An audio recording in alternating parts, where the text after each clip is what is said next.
This report from CBS News Monday, 5 people died, at least 42 people, including a 3-year-old boy, were wounded in shootings across Chicago since Friday afternoon. That is just in a few-day period. Can you talk about this latest rash of shootings in Chicago and what you feel needs to be done?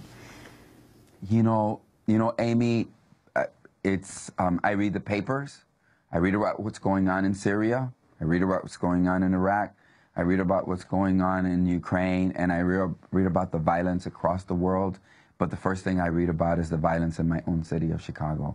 And until we get our arms around the fact that anybody can buy a gun, anybody can get a gun, we're going to have a lot of difficulty with this issue. It's a devastating one in our neighborhoods throughout the city of Chicago, but it also demonstrates that, yeah, unemployment is going down.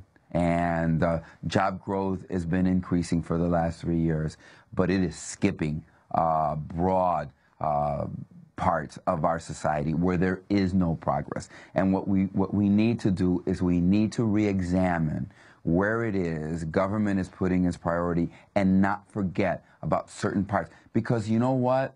The violence is so contained to certain neighborhoods of the city of Chicago that many of us in the rest of the city of Chicago feel unaffected by it. But in the end, they are Chicagoans, and we need to take good care of them, and we need to provide them with the kind of economic and social sustenance that they need. But at the same time, we need the tools of law and order to be there, and so that there's a community working with government. And we need to get the guns off the street first and foremost so that we can stop the weapons of violence. But there's a lot more. This is a deep-rooted problem of poverty that exists in our community, because you see where it happens. You see where it happens. It's in the poorest, most devastated neighborhoods economically and socially of the city of Chicago.